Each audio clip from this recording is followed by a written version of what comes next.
capítulo 17 de Lucas, verso 1 ao 10. Disse Jesus a seus discípulos: é inevitável que venham escândalos, mas ai do homem pelo qual eles vêm. Melhor fora que se lhe pendurasse ao pescoço uma pedra de moinho e fosse atirado no mar, do que fazer tropeçar a um destes pequeninos. Acautelai-vos. Se teu irmão pecar contra ti, repreende-o. Se ele se arrepender, perdoa-lhe.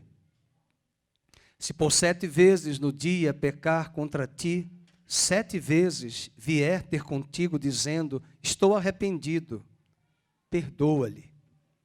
Então disseram os apóstolos ao Senhor: aumenta-nos a fé. Respondeu-lhes o Senhor: se tiverdes fé como um grão de mostarda, direis a esta moreira: arranca-te e transplanta-te no mar, e ela vos obedecerá. Qual de vós, tendo um servo ocupado na lavoura ou em guardar o gado, lhe dirá quando ele voltar do campo: vem já e põe-te à mesa? E que antes não lhe diga: prepara-me a ceia, cinge-te, serve-me, enquanto eu como e bebo, depois comerás tu e beberás? Porventura terá de agradecer ao servo, porque este fez o que lhe havia ordenado? Assim também vós, depois de haverdes feito tudo quanto vos foi ordenado, dizei: somos servos inúteis, porque fizemos apenas o que devíamos fazer. Verso 20 agora. Interrogado pelos fariseus sobre quando viria o reino de Deus, Jesus lhe respondeu: não vem o reino de Deus como visível aparência, nem dirão: ele aqui ou lá está, porque o reino de Deus está dentro de vós.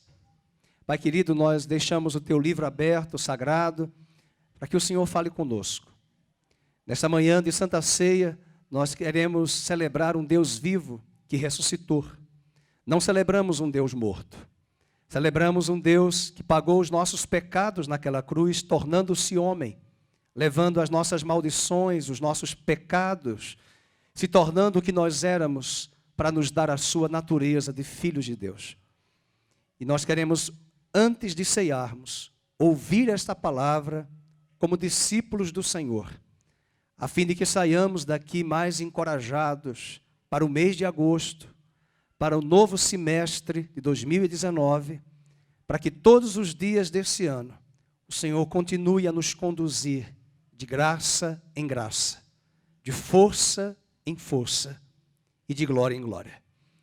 A mesa é um lugar de comunhão, mas também é um lugar de reflexão.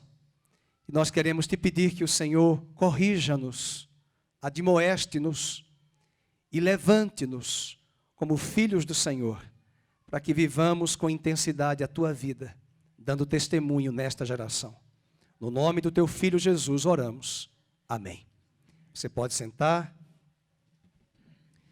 O capítulo de Lucas 17 é um capítulo interessante, porque ele fala sobre os tropeços.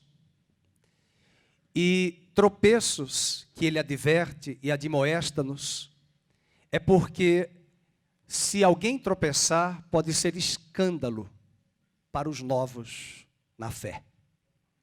Há muita gente lá fora decepcionada com a igreja. Há muitos desigrejados que se aproveitam dessas situações para dizer que não vale a pena estar na igreja. Mas as portas do inferno não prevalecerão contra a igreja de Cristo.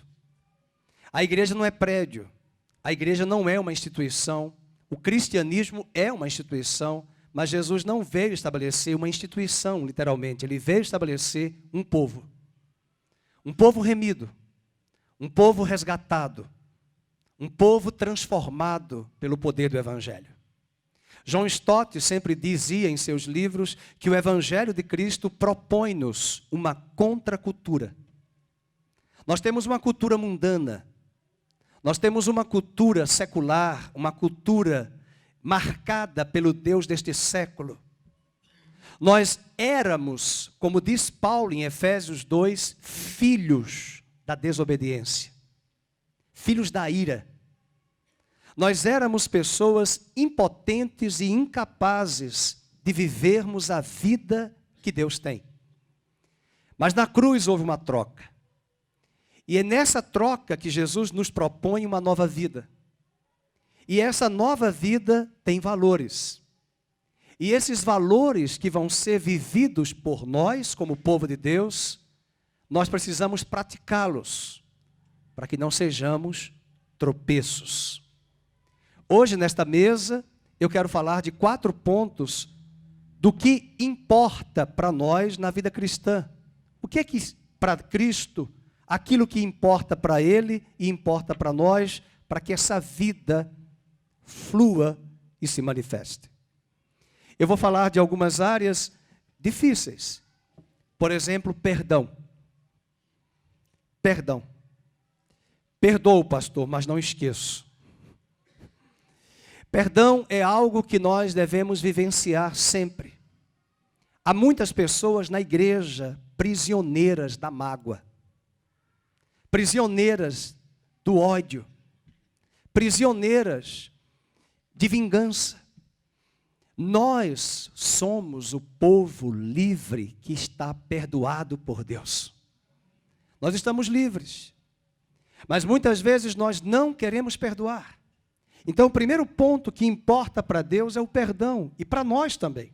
Vejam, por exemplo, no verso de número 3. Acautelai-vos se teu irmão pecar contra ti. Repreende-o. Não vá fazer o que o irmão fez uma vez. Eu vim lhe pedir perdão, mas a culpa foi sua.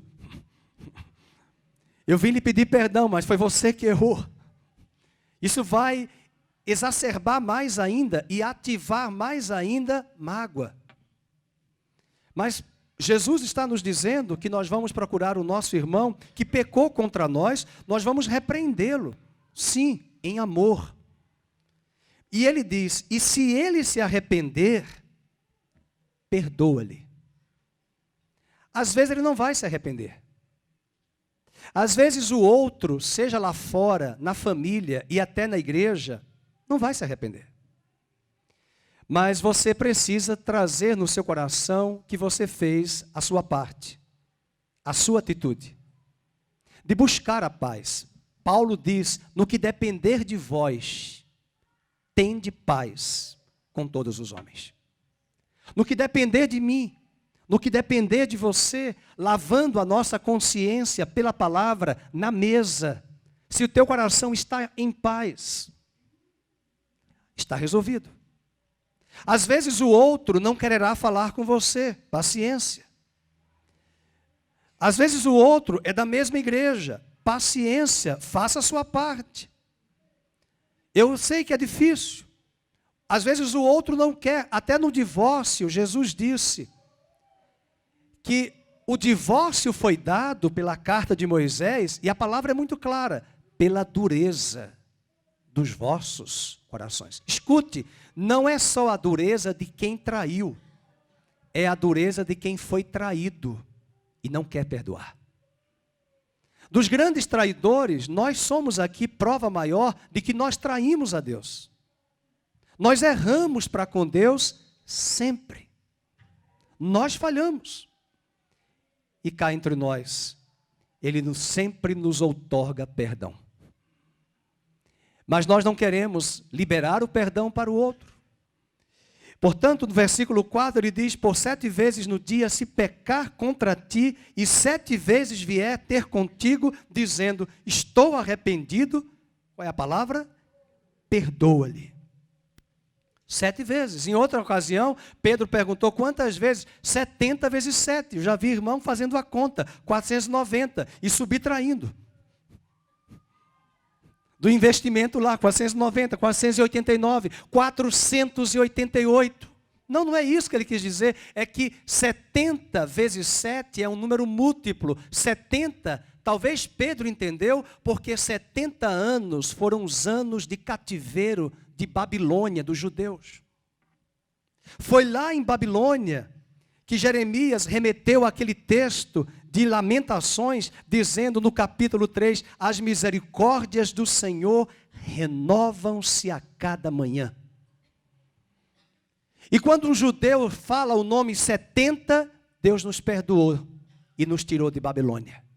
E vezes 7, porque 7 é o número de Deus. E 70 vezes 7, 490, mas quer dizer 70 anos, 7 o perdão, 70, o 7 número de Deus, 70 vezes 7, o número perfeito de Deus, aplicando misericórdia e perdão sobre as nossas vidas.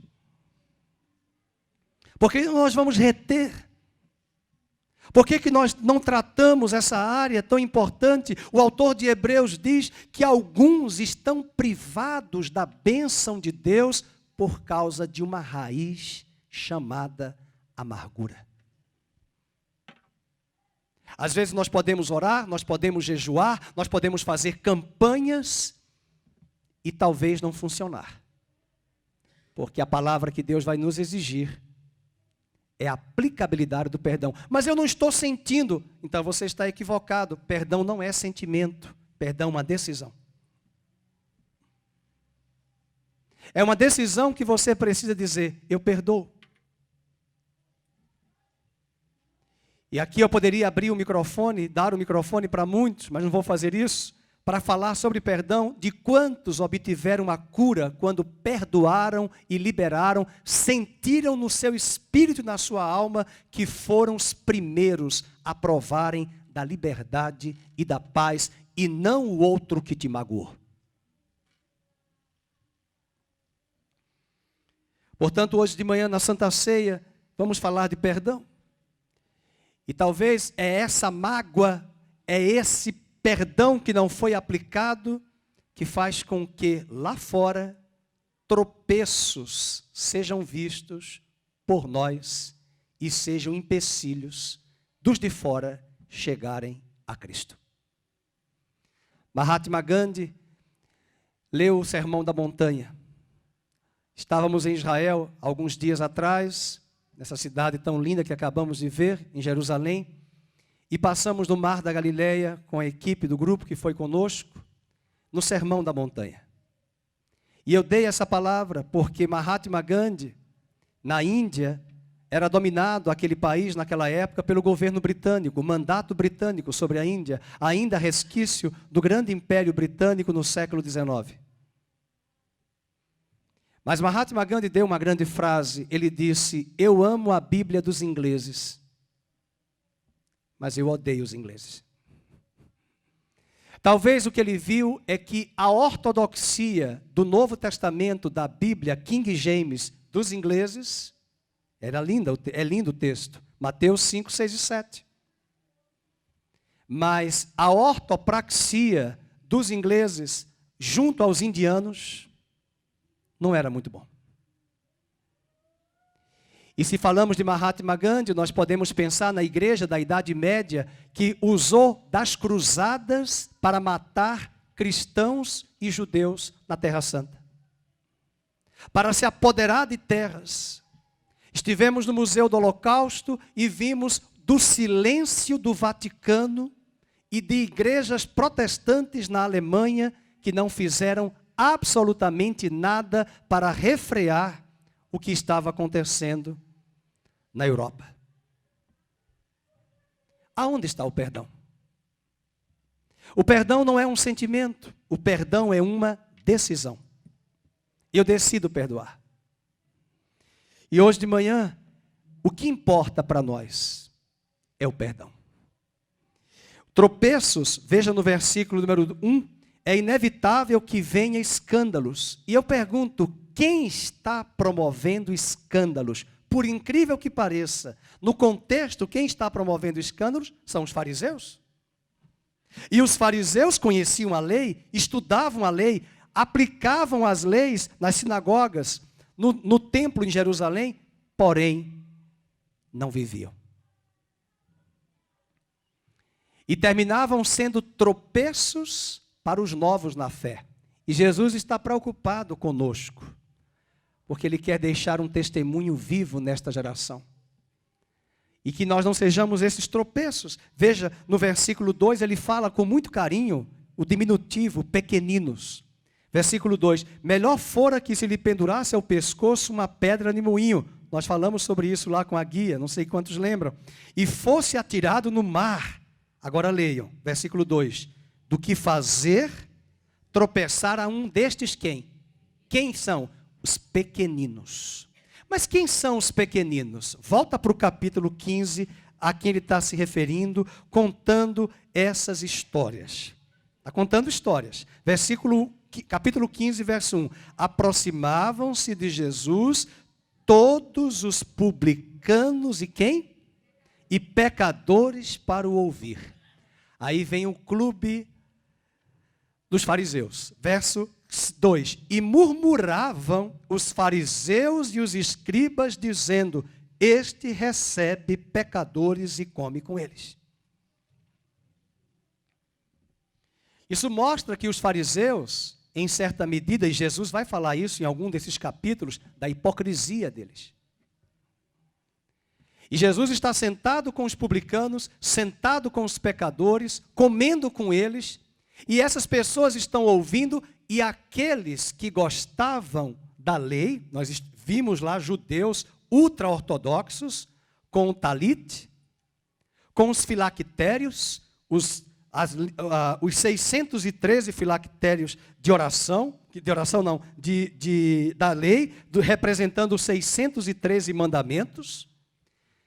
E quem estava lá, eu lembro que eu entrei com o Jeff, entrei com mais 2 irmãos lá, o Fernando, e nós entramos lá, eu até brinquei que nas mulheres não tem ar-condicionado, o dos homens tem ar-condicionado. Lá no Muro das Lamentações. Quando eu entrei, as mulheres não têm essa possibilidade de ver, mas nós vimos alguns deles com os talites, orando, e olhavam para mim, porque eu sou impuro, né? Porque eu estava lá, apesar do kippah, eu estava com calça jeans, com a roupa, e alguns passavam assim por mim para mostrar o talite com 613 mandamentos.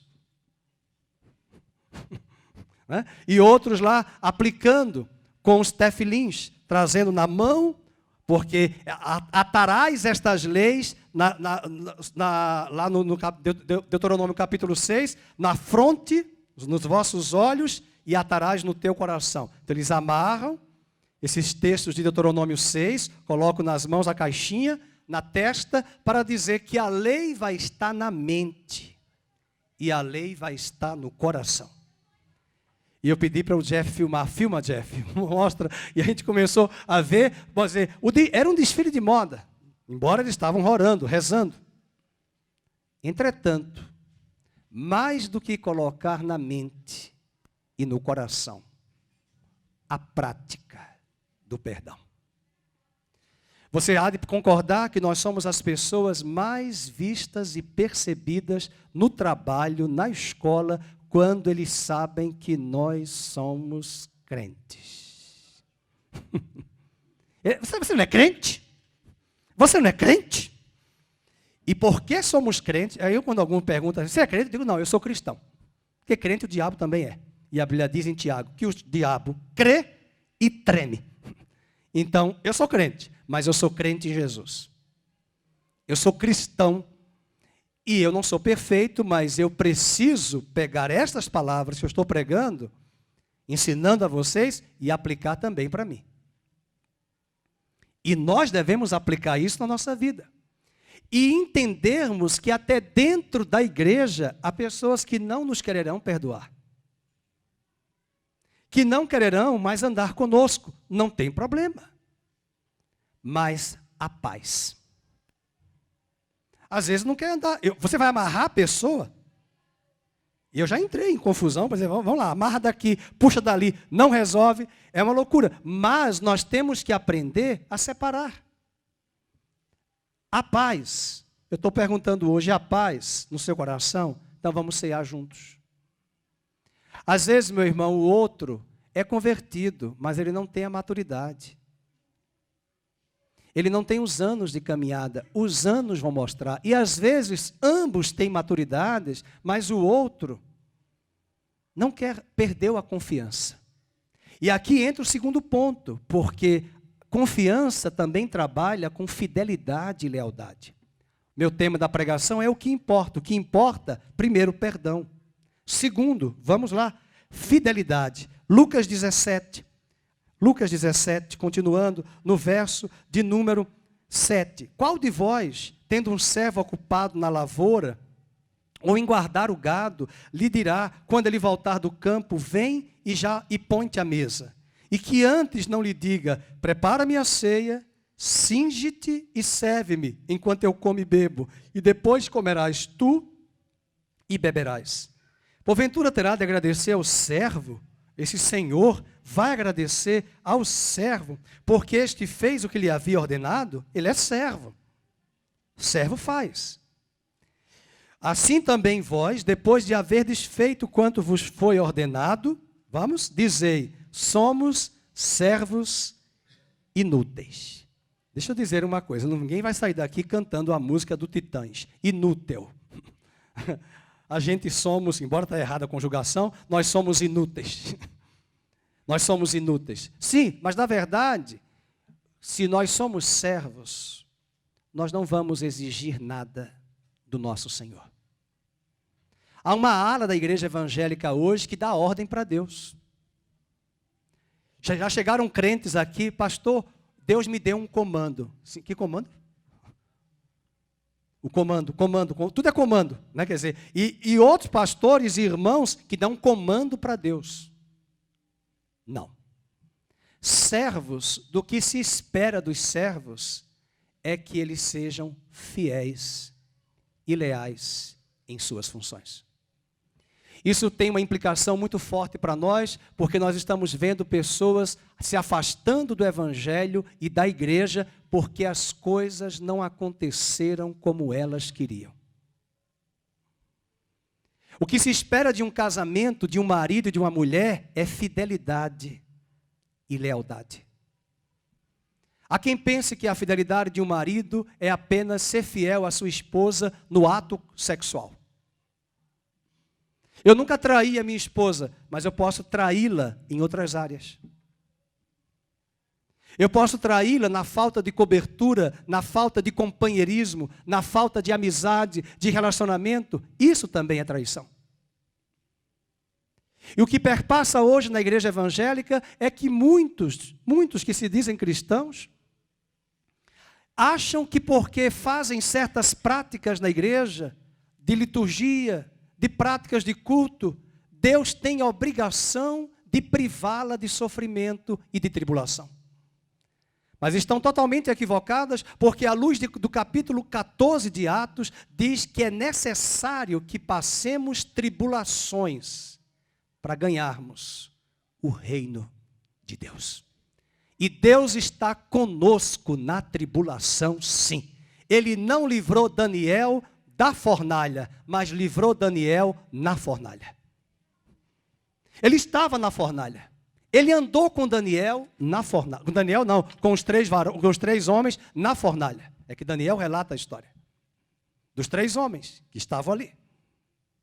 E que um anjo, que era o próprio Cristo, aparece antes da sua manifestação no Novo Testamento, um homem de branco andando com aqueles 3 homens na fornalha. Então, quero chamar a atenção, o que é que nos importa? Perdão. O que é que nos importa? Fidelidade. E é por essa palavra que ele diz no versículo 10, assim também vós, depois de haver desfeito tudo quanto foi ordenado, dizei, somos servos inúteis, porque fizemos, apenas o que devíamos fazer. Às vezes nós estamos vivendo uma época de ter fé para ver coisas difíceis. Fé para ver coisas impossíveis tornarem-se possíveis. Mas eu queria dizer hoje para a minha vida e para a sua vida, nós precisamos de fé para gerar em nós fidelidade, para vivermos a vida rotineira do nosso dia a dia. Ninguém vive só de mar vermelho sendo aberto. Ninguém vive de água saindo da rocha. A fé também precisa gerar em nós fidelidade. Quando Jesus disse um dos sinais da vinda dele, ele perguntou em uma das histórias narradas em Lucas, quando vier o Filho do Homem? Está lá em Lucas 18, da parábola do juiz iníquo com a viúva. Quando vier o Filho do Homem, porventura achará fé na terra? Por que fé? Porque a viúva importunamente estava ali, chegando ao tribunal para pedir ajuda ao juiz, e ela não desanimou, foi fiel até o fim. E Jesus pergunta, nessa sociedade cristã que está apostatando, você vai hoje para a Europa, a cristandade está fria. Você vai hoje na América do Norte, que foi um campo de investimento de missões, muitas igrejas frias. E nós corremos esse risco no Brasil de uma grande apostasia, de uma fé apenas pautada para fazer coisas impossíveis acontecerem. Mas eu quero dizer nesta manhã, Deus está dizendo que o que importa é também uma grande fé para gerar em nós fidelidade e relacionamento com Ele. Então Ele está nos mostrando, você fez as suas obrigações. Você não tem que sacar nada do cartão de crédito, de débito meu. Eu vou prover. Eu sou o alfa, eu sou o ômega, eu sou o pão da vida, eu sou a luz do mundo, eu sou o bom pastor.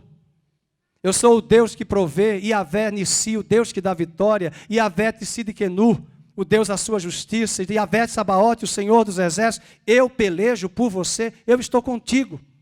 Ezequiel diz no último capítulo, Yahvé chamar, o Deus está ali presente. Vamos para o terceiro ponto do que importa, foi o texto que a irmã Rita leu-nos hoje de manhã, dos 10 leprosos que foram curados no caminho, só um voltou para agradecer. Está faltando muito em nós, na mesa, hoje de manhã, gratidão. Gratidão pelo que temos. Não ficamos pensando ainda no que vamos receber. Ele vai nos acrescentar, Ele vai nos dar, Ele vai nos guardar, mas vamos ser gratos pelo que Ele tem nos dado hoje. Vejam a história, no mesmo capítulo, verso 11, de caminho para Jerusalém, passava Jesus pelo meio de Samaria e da Galileia. Ao entrar numa aldeia, saíram-lhe ao encontro 10 leprosos, que ficaram de longe, e lhe gritaram, dizendo, Jesus, mestre, compadece de nós. E ao vê-los, disse-lhes, Jesus, ide e mostrai-vos ao sacerdote. Aconteceu que, indo eles, foram purificados. Jesus mandou o que a lei dizia, vai lá, apresenta-te ao sacerdote, apresenta a tua oferta. Está escrito lá no livro de Êxodo, de Levítico, sobre aquele que obtivesse a cura da lepra, tinha que levar a oferta. Uma vez, um dos 10, vendo que fora curado, voltou dando glória a Deus em alta voz. Quando você estiver numa reunião bem pentecostal e um irmão dá glória a Deus, lembra desse texto? Deu glória a Deus. Tem gente que não gosta, mas quando o Corinthians faz um gol, derruba a casa, grita. Tem gente que se incomoda com um grito do outro. Quando você se incomodar com alguém que dá um glória a Deus bem alto, numa reunião bem tradicional, procure saber, antes de julgar a pessoa, o que ela obteve de dádiva de Cristo. Eu estava numa reunião em Maceió há muitos anos, quando alguém reclamou de um glória a Deus. E a pessoa veio a saber, a que julgou, que aquela pessoa tinha motivos para dar glória a Deus, que ela teve câncer de garganta. E perdeu a voz. E readquiriu a voz sobrenaturalmente. Então ela tem motivo para dizer, glória a Deus. Às vezes nós julgamos. E é interessante, dos 10, só um veio agradecer. Hoje de manhã eu pergunto, o que é que importa? Perdão, fidelidade, gratidão. Seja grato pelo que você tem. Nós vamos cantar agora, daqui a pouco. Não tenho palavras para agradecer. E nunca me deixes esquecer que tudo que tenho, que tudo que sou, vem de ti. Diz o texto que apenas um dos 10 fora curado, voltou, prostrou-se com o rosto em terra. Verso 16, agradecendo-lo. E este, eu acho que é tremendo, né? É samaritano. O que voltou foi até para corrigir os fariseus que não gostavam dos samaritanos. A gente estava saindo do Egito, indo para Israel, passando ali pelo mar Vermelho para chegar no Mar Morto, acompanhando, e a judia falando-nos que era tão fácil Jesus vir de Nazaré, do norte, para onde nós estávamos indo, para chegar em Jerusalém. Ela mostrou, olha, meus irmãos, o caminho é esse. bandeirantes, direto, pá. Mas porque eles não gostavam dos samaritanos. Eles tinham uma implicância com os samaritanos. Eles pegavam a bandeirantes daquela época, ia lá para Anhanguera, ia lá, sei lá, põe lá outra rodovia lá para o Paraná, para voltar, para não passar pelos samaritanos. E um detalhe, quem estava sendo tropeço eram os fariseus, porque o samaritano foi o que voltou para agradecer. E às vezes nós não agradecemos. Essa semana eu achei bonitinho uma irmã que perdeu a filha, Joana. A irmã Zezé não está aqui, eu fui com a Zezé visitá-la ano passado, mas ela está numa depressão, esteve numa depressão, não está mais. E eu falei para ela, eu entendo a senhora. Eu não vim aqui para questionar a senhora, para dizer que já parou o tempo do luto. Quem sou eu para dizer isso? Mas eu venho aqui lhe dizer que eu sei que não é fácil perder um filho, mas a vida continua. A sua filha está na eternidade com Cristo. Ela partiu com o Senhor. Se a sua filha estivesse viva, ela pediria hoje para a senhora que a senhora continuasse vivendo com toda a intensidade para Cristo e para o Evangelho. Irmãos, passaram-se 6 meses, ela não veio à igreja. Ela está ainda se recuperando. E ela ligou para mim, eu estava na rua essa semana, e eu passei mal no lugar onde eu estava, eu senti uma angústia, porque ela disse, pastor, eu estou ligando para agradecer pela visita. Eu digo, mas que visita? Faz 6 meses que eu estive aí. Eu preciso ir na igreja para agradecer a Deus o que o Senhor e a irmã Zezé fizeram por mim. Eu preciso ir agradecer a Deus. E eu fiquei calado, que pastor tem que ficar calado nessa hora. Ela disse, eu virei, pastor. Eu falei, eu pensei que ela viesse hoje. Eu já estava alegre. Ela disse, não, pastor, eu vou no dia 25 de agosto. Porque eu quero levar o meu dízimo. E quero agradecer a Deus, porque Ele me levantou. Irmãos, essa gratidão, a gratidão, só ela sabe mensurar o valor dessa gratidão, que não é para o homem, foi Deus quem fez a obra na vida dela. E ela disse, eu quero ir na casa do Senhor para agradecer. Às vezes nós julgamos da forma como as pessoas veem, daquela mulher que pegou os CDBs da vida, os investimentos de banco, de tesouro, ela pegou os investimentos no perfume, que eram a moeda que naquela época as pessoas guardavam suas economias, perfumes caríssimos, ela pegou o vaso de alabastro, jogou nos pés de Jesus. E o Simão questionou e Jesus disse, a quem muito perdoou, Simão, muito tem motivos para fazer o que essa mulher fez. Ah, mas ela deveria ter pego esse perfume, ter vendido e ter dado para os pobres, é muito caro. Chanel perde 10-0. Embora tenha algumas fragrâncias terríveis. Porém, quando olha ali, eles estão mensurando o valor, mas só ela sabe. Por que ela está quebrando o vaso? As suas economias de anos, ela voltou para agradecer tão grande perdão, tão grande livramento, tão grande salvação. Queridos, estou falando essa palavra porque nós podemos ter 40 anos de evangelho, 50, 70, não querem dizer nada estes anos. Nós podemos ficar petrificados, ingratos, e não olhar para esta mesa de hoje e agradecer a Ele por tudo que Ele tem feito. O que é que importa? Vamos juntos? Perdão, fidelidade e gratidão. E o último ponto, prontidão. Eu não vou falar de escatologia, mas o capítulo 17, do 20 ao 37, é uma questão escatológica que está instalada. Os discípulos vão perguntar a Jesus quando será a sua vinda, com visível aparência.